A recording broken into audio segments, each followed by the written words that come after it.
Okay. Live. Jinx.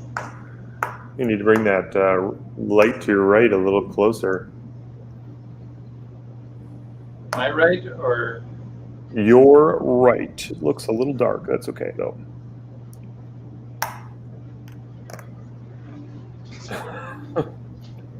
There's time. You can move that light.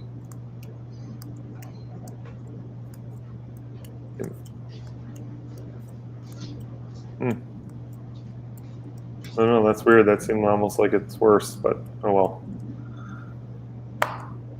Sure it's the right?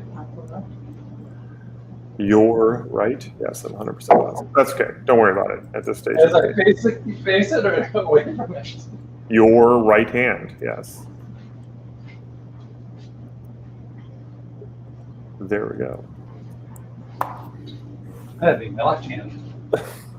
That's your right. That is your right. Raise your right hand. Oh, raise your right hand. Yeah, you're right. Well, I just moved the left one. No, I meant to. Oh, anyway, whatever. The backwardsness of the inverse relationship. All right. The background picture has me with short hair. Little do they know. Welcome, everybody, to another edition of Barriques Coffee, Wine, and Treats. Thanks very much for joining us for episode 49.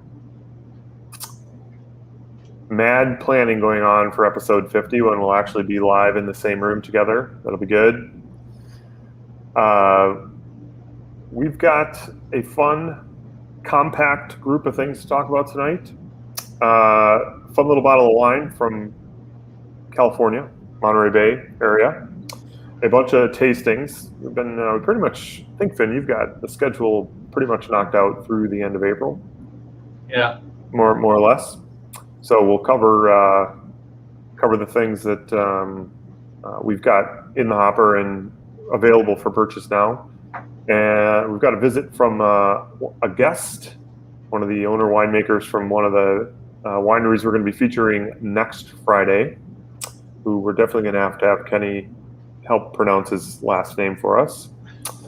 And then we're going to finish it off with a new bottle of spirits that just showed up, which I'll be kind of curious to learn a little bit more about since I wasn't there when it actually showed up. So let's get going with our email or our deal wine of the week.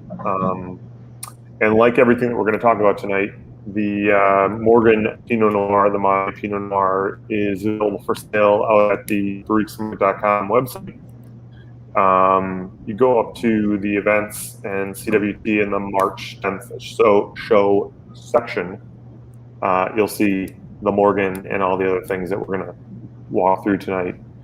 But Finn, what is it about the Morgan that initially caught your eye and made you decide that this was going to be one of those wines that made the sense to do a little bit of a deal on? Well, the Morgan Winery is a, if you look at California as where are the best Pinot Noirs produced, and you're going to look to Southern California, more to the Santa Lucia Highlands, Monterey Bay, going down towards Santa Barbara. Anything that's really affected by the cool climate of the coastal area, along with the Sonoma coast. I mean, that's where Pinot grows incredibly well. And Daniel Morgan Lee, who's a long-term veteran in the wine business, who's done an incredible job in and around basically Monterey Bay, all the way up in the Santa Lucia Highlands. He has multiple vineyard sites, and this was a kind of like a special wine that was specifically made for restaurants. This isn't a normal retail wine. And they put this out because, well, there isn't any restaurants. So Excellent. It became a great Barriques special that we could feature, because normally you would see this by the glass at premier restaurants. Cool.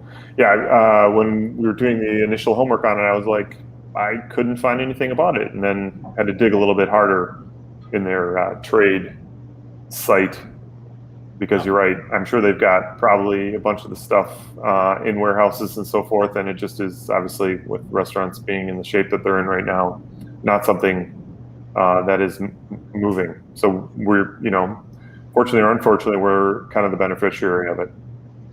Yeah, and this is not a, I would not call it a light, tender style of Pinot Noir that's aromatic and floral.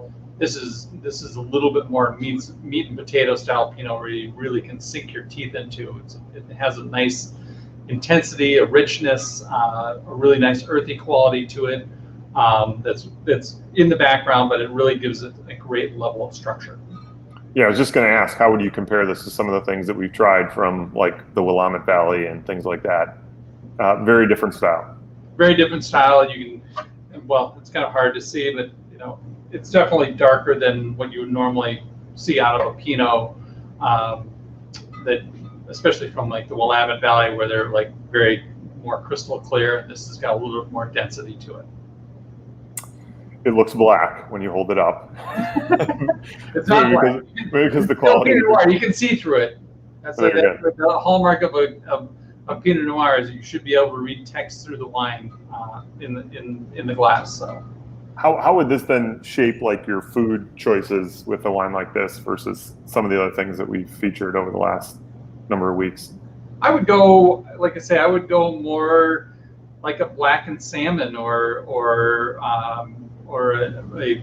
a spiced pork loin or something like that. Not just like a plain pork loin, something that's rolled in a nice spice rub along that line. Cool. The Morgan Monterey Pinot Noir is out there and available for sale. $21.99, I believe, is what they typically would retail something like this for. But it's available for sale for $17.99, which is a pretty sweet deal. Puts it almost in that Wall of 100 category, but certainly puts it in the range of some of the, thinking like, Kings Ridge, or those are that's a little less expensive. The gray stuff maybe a little more expensive. So it's good sweet spot, sub $20 at the deal price. That's a pretty. It's a hearty Pinot for the most. Yeah. It's a very hearty Pinot. How would you compare it for those people that like things like Meiomi as an example? Well, stylistically, close. I know you like wine. Tastes more like wine. Okay, fair. It's not grapey. Yeah. It's not grapey like Meiomi. This is a true blue Pinot wine. I mean, the flavor, the texture, the acidity, the structure, the body. Yeah. Has more varietal, true varietal characters. Yeah. Yeah. Cool. So that's $17.99, available for sale while it lasts. I think pretty much at all the Barriques locations, minus maybe University may not be there, but you can get it pretty much at any of the others. If you we sold a bunch earlier today. If you have any trouble, if you're looking for a bunch of it, let us know and we will hook you up. So that is the Morgan Pinot. The tastings that we've got coming up. Both Finn and I got pronunciation corrected with the tasting that we have this Friday, March 2nd. Not March 2nd. March, why am I failing? 12th. I forgot a 1 there. I was like, wait a second, back in time. The GD Vajra Italian wine tasting should be a good bit of fun. It's $45 for the initial tasting pack. As we talked last week, I'm pretty fired up for the Barolo that's in that bonus bottle category, and that is this Friday. There's still you still have an opportunity to grab that tasting pack if you are interested. You may, if you go out and purchase it, it may tell you can't pick it up till like Friday or Saturday. Just if you buy it, we'll keep an eye on it. You'll definitely be able to come and pick it up before that Friday tasting.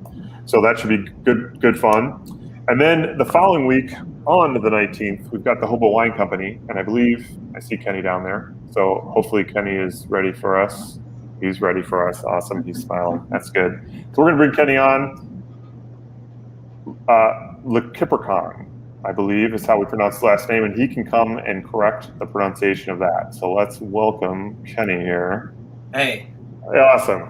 Kenny, how are you doing? Did pretty good. Did pretty good with my name. Did I? Yeah. Where is that name from? What's the background on your last name, just out of curiosity? It's Thai. It's Thai. Yeah. Cool. I'm glad I was remotely close. We butchered all the Italian stuff we were pronouncing last week. So we've got a bunch of people that are excited to try the wines from the Hobo Wine Company. Tell us a little bit about like what they can expect, and maybe just give us the 2-cent sort of backstory as to how you got to be where you are right now, without giving away too many details. Yeah, I think maybe like I was just listening to what you guys were saying about that Morgan wine. Maybe kind of the opposite of how you just described that. The wines will be a lot leaner, a lot more acid. And yeah, I mean, without giving it away, I would say that's maybe what you can if your customers are buying that Morgan wine, then maybe they can expect the opposite. Although it's still in California, so I mean, it's still like there will be that similarity. Yeah, like I mean, so we're in. I mean, just a quick like who we are. Sonoma County based winery. We're in Santa Rosa. We've been making wine for about 20 years. Small family operation. It's me, my wife, a couple of employees, and yeah, we make a whole bunch of wines. You guys, I think is it 4 wines, right, that you're going to work with? Yep. So I mean, it's 4 out of probably like 40 that we make, and so lots of like we make a little bit of a lot of wines, I guess, and that's kind of our thing. Like I guess we'll get more into it next week. Do you guys have like what's sort of your guiding star, your overriding kind of philosophy for how you guys, you do a lot of different styles of wine. What do you think about when you're sort of trying to set yourself apart from other people, or just, maybe it's just like we want to make wines that we really enjoy drinking? Where do you sort of sit with that? I mean, I enjoy drinking like a pretty wide range of wines, but I think when it comes to like what our house style is, we want to make wines that work with a wide range of food options. So even for instance, like our Cabernet, I think we're gonna pour one of the Cabernets, right? Or taste one of the Cabernets. Although that wine I think would be great or is great with a steak or something like that. It doesn't need to be a steak to drink with that. So it's like even though it's a Cabernet, we want it to work with a much wider range of foods. And so I think that's really one of the goals, and that's why the wines tend to be on the lighter side and have acid, is so that they're really food versatile. That's definitely a constant theme in the wines. Kenny, I would have to say that we did a little sneak peek of the parts and labor before our event last week on Wednesday, and Matt and I polished off a good portion of it before we even started our live show. And good. The best way to describe it, they're fresh, they're nicely balanced, and they're great food wines. Yeah, I mean that's what we're after. I mean, and then the other kind of component of it is we pay a lot of attention to the farming. Like that definitely shows in the final product. It's a little harder to describe, but about 90% of our vineyards are organically farmed, and so we're very focused on being good environmental stewards and taking care of the sites that we work with. Awesome. Well, I think people are going to enjoy. I would have to say that I would say it's probably 2/3, 1/3 versus all the different events that we've done that have been probably more on the style that you guys are that you design your wines after and produce your wines after versus like the Morgan as example. We've done a few things like that, but this is this crowd will appreciate, I think, your wines quite a bit. Awesome. Especially the variety, and it should be a lot of fun. Yeah, awesome. Cool. Well, we'll look forward to seeing you next Friday. Thanks very much for jumping on for a couple minutes. Yeah, for sure. All right. Yeah, it'll be great. Thanks, you guys. Yep. Cheers. Take care. Awesome. Thank you, Kenny, for joining us. That should be a lot of fun. When I was just going back through, like, it's a serious range of wines that we're going to be trying that night.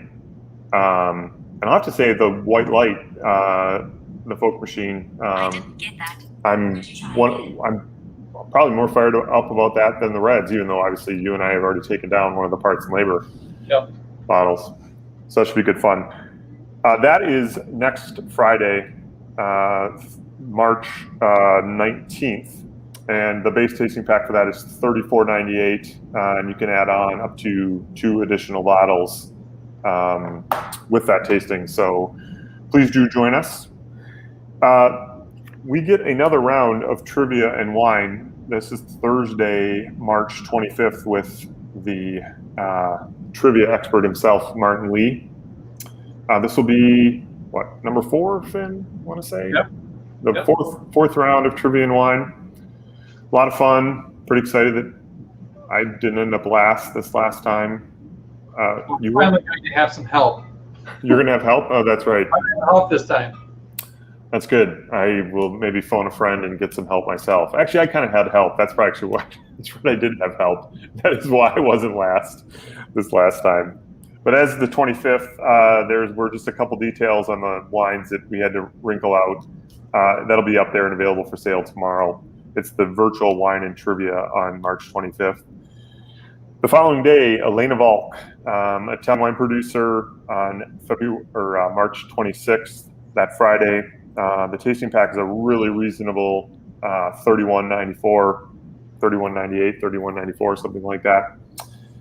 Finn, we have stocked her wines in our stores for just about as long as I can remember. This is effectively like all woman run winery. Both her daughters, next generation Volks, are involved in the wine production. But I mean, I have we had these wines in the store ever since we opened? I mean, it's got to be pretty close, at least in the last 10 to 15 years. Yeah, when I, my personal preference, especially when I was running a seafood restaurant and food-friendly style of wines and wines with more structure like this, the Pinot Grigios from the Alto Adige are a must-have. Outside of that, you would say Sauvignon Blancs from the Collio from Italy, or Vernaccia from San Gimignano. Those 3 regions, those 3 varietals they're a must-have on a wine list structurally. And so, coming from a restaurant background, and we started selling wines in the store, I had 2 or 3 different Alto Adige Pinot Grigios, and it's always been a lot of bulk. I've enjoyed her style, a lot more minerality, a lot more brightness in her style. And in that initial tasting pack, we also have her Schiava. And this is the sleeper. It is the absolute sleeper. Because not a lot of people ever had Schiava, but once you have hers, I think she broke the mold. It's an amazing red. So it's a cool red and white combo. And then up from there, brand new rosé, the 2026. You'll have to have our host actually explain what the 2026 means, and that is actually a technical wine production term. And then her husband, Wilhelm Volk, his namesake, but she makes the wine. Like all good relationships, she makes the wine and wears the pants in the family. Fair enough. Yeah, that's Schiava. When we were trying through that big mass of wines a couple weeks ago, I mean, of the it was we don't really want these, we really like these, and then of those these are the ones that we want to take home that night. That was one that we. That was the one we fought over. That was the one we fought over for sure. I think literally we tasted like 2 cases of wine that day, or no, 4 cases, because we had an additional visitor who had a case of wine for us to try. So. And it was in the top couple, 2, 3, for sure. And that is in that base tasting pack. That again is that $31 and change. You can add on, as Finn said, the rosé and that Pinot Noir, new rosé. A lot of new rosé. That is a trend of some of the people that we've talked to in the last month. We're hearing about a lot of new rosé projects. That is one of those trends in the wine world that is definitely not at its zenith yet. And we will be talking about rosé. We have a lot coming. Yeah. A lot of cool ones too. So that is March 26th, that Friday. Zorzal is a winery that we've also supported for a while. They're Malbec in particular. We've got a number of wines of theirs, and their winemaker, who is going to be joining us from Argentina that following week. That tasting pack should be out there and available for sale pretty shortly. I think you said, Finn, the wines just arrived or are showing up end of this week. They showed up today. Oh, showed up today. Yeah, Jumpy, yeah. Jumpy. Michelini is it's a trio of brothers who really make awesome wines. They're the same people who make the Revolutionary. One of my faves. Yeah, and his I had asked to get his brother on, but apparently he doesn't speak English, and so we had to go with Jumpy and Zorzal. But stylistically, they're all in the same genre, just different vineyard sites and different varietals. So that should be great. And then, I don't know, Finn, we've got a Prosecco tasting shortly thereafter. Yep. What else is on, just off the top of your head? Kristen Miles back. Yep. Those of you enjoyed her in our, what was it? Libelli. Libelli and the Modena, the Cletto-Chiarli. Oh yeah, the Lambrusco. Yeah, Lambrusco. Yep. So a bunch of events coming up. Pretty much have them scheduled out through the end of the following month. And as those wines start showing up, we'll get those tasting packs available. These events are a lot of fun. If you hadn't had a chance to do one, you buy one of these tasting packs. We get you the Zoom connection instructions, and then you get on Zoom with us, virtually taste the wines, or literally taste the wines in your own living room with your friends and family, if you're so lucky, and along with ourselves. And we get winemakers in the case of like Zorzal, sales folks, you name it. We've kind of had a little bit of everybody, and they just have continued to kind of get better, or at least no one. We have been very fortunate for all of them that we have done, and it's got to be close to 40 plus or so. That we just have had some really great personalities, and it's a great learning experience, and just and a lot of fun. I would have to say that I think I only ran one tasting, the original, the Sauvignon Blanc with Michael. Yes, where it was just you. Yeah, we've always had a host. Yeah, which is good. Yeah. not any knock to you, but the folks. I mean, like you take Steve Bird from last week's New Zealand tasting. I mean, like, wait, he wasn't going to stop. He wasn't. We would have been on for 3 hours. The events typically run from an hour and a half or so. Last Friday's went a little long, but it was definitely worth it. If anyone, by the way, is interested in doing wine travel through New Zealand, I have a great itinerary for you. Just hit me up, Matt at barriquesmarket.com, MATT at barriquesmarket.com, and I will shoot it over to you. He gave us a 2-minute schooling on where to go and how to get there. It was great. I said at the time, you did a great job with that email, because you got the links on there and where you're going. I mean, that was cool. I mean, you know how long that thing took me with all the spelling and trying to figure out his accent and where I had to get maps out, and it was quite an ordeal. But that'll be good fun. So virtual tastings, if you haven't done one at Barriques, please consider doing so. Bring some friends. They are a lot of fun.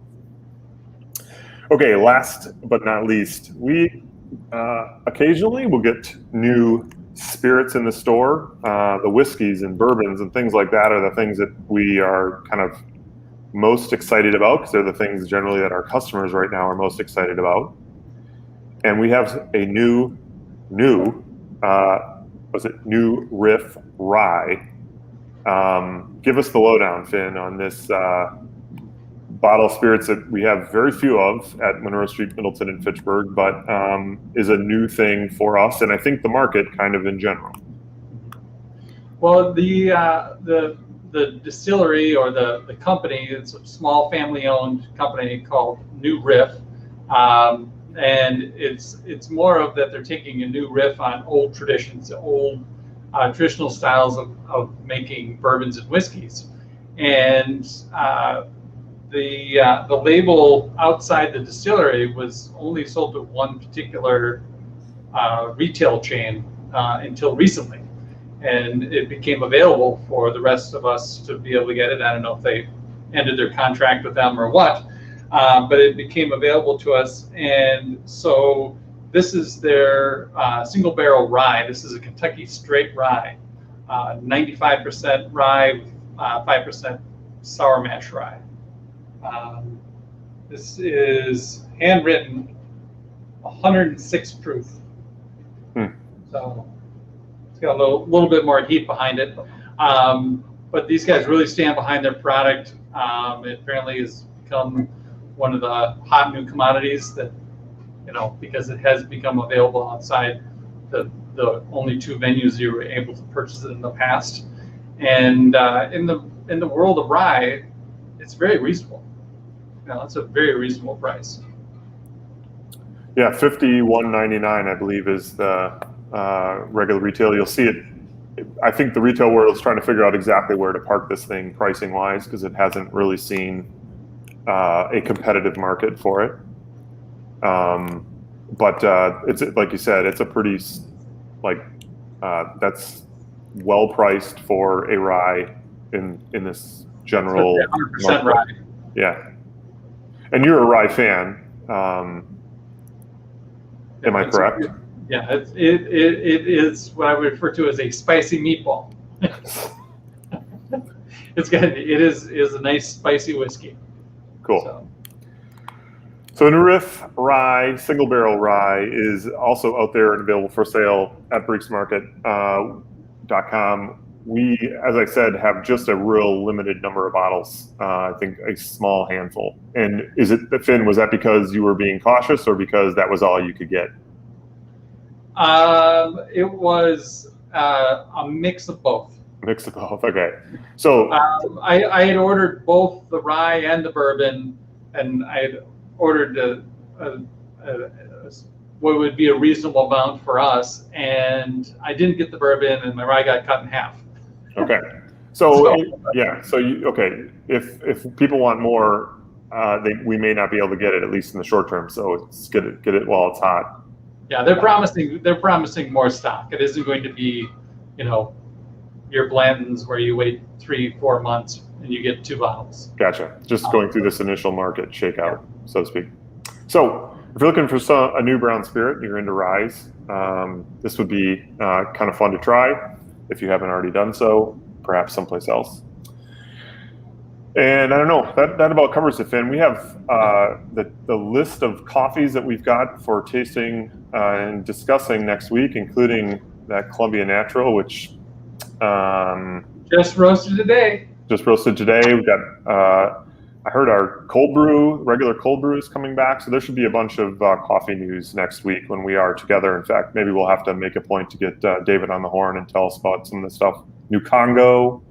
Well, I would have to say, the one thing I will say about as a feeder for next week, the new Colombian Natural, it would be an atrocity to run it through like a regular brewer. You really need to put it in a press pot or a pour over. Is that right? Yes. Okay. Duly noted. Well, maybe we'll have to do some of that tasting next week.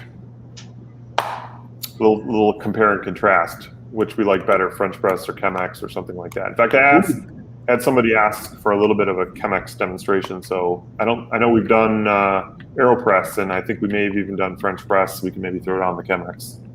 We do the Chemex next week. That'd be fun. Yeah. All right, everybody. Thank you very much for joining us for number 49. So it sounds like we're gonna have a coffee-filled number 50, which is appropriate. Look forward to checking out all the new things that are coming available over at barriquesmarket.com. Like we said, all the things that we talked about tonight under that March 10th show section are available for purchase. And if there's something else that you're looking for, please let us know. Thanks for joining us. And we will look forward to seeing you next week when Finn and I will actually be in the same state, same room, and we'll fix that lighting. Enjoy the sunshine. Enjoy the sunshine. Cheers, everybody. Hope you have a great week.